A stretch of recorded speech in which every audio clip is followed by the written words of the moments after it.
Most of us know the G.I. Joe story.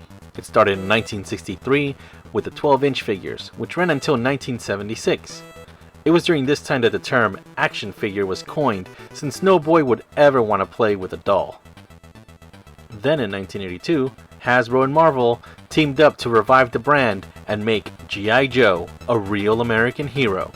This line would consist of 3 3/4-inch action figures and a comic book. This was a huge success.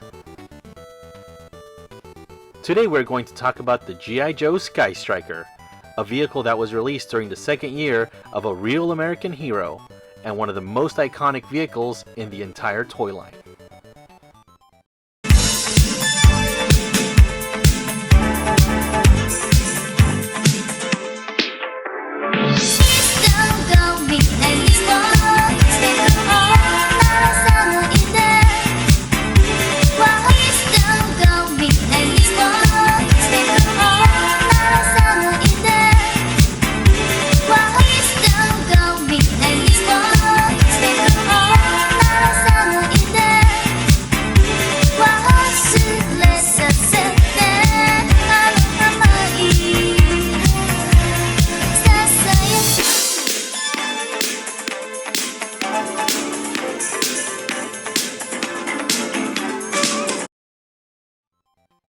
I bought my Skystriker from a friend at work for $50. Thanks, Jerry.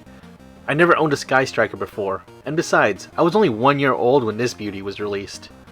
I had seen it around on the show, but never thought I would ever own one. But here we are, 34 years later, and I finally got my hands on one, and with the box too.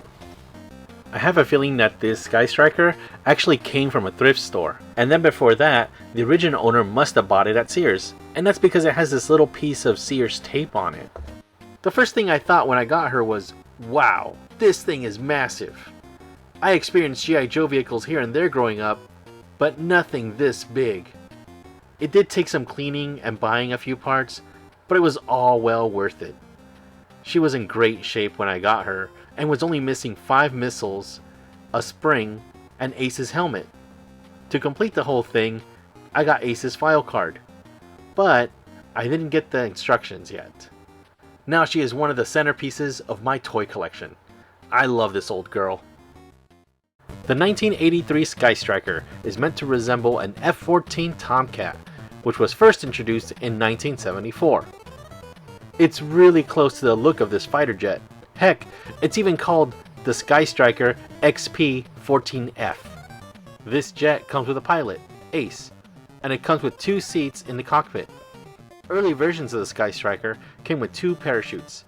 Later versions, like mine, come with only 1.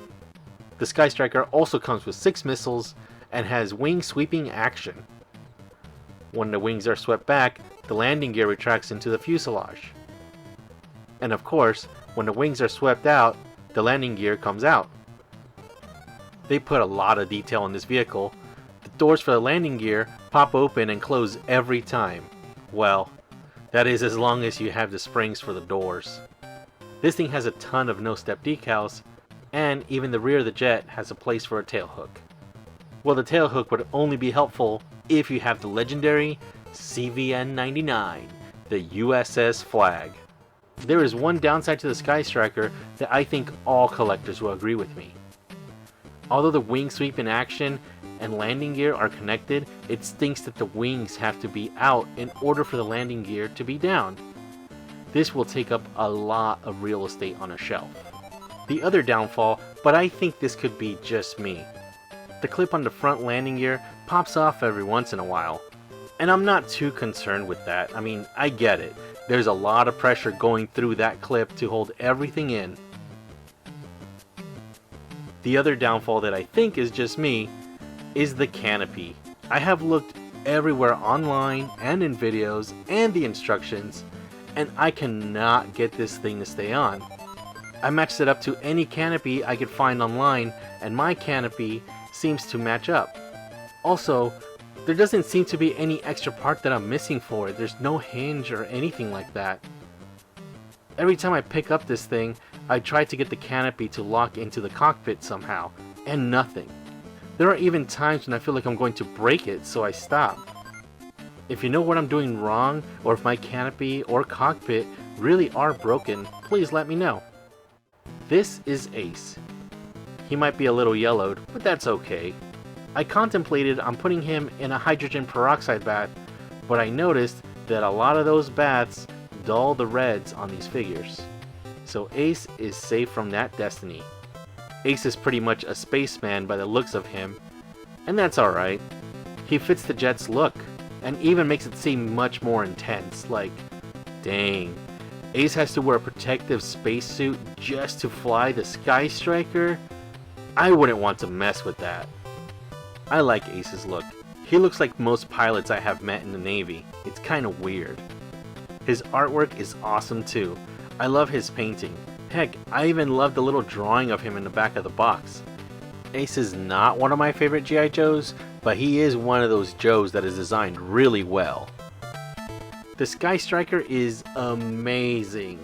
I would encourage any toy collector who doesn't have one or is against the fence on getting one to get that wallet out and get a Skystriker.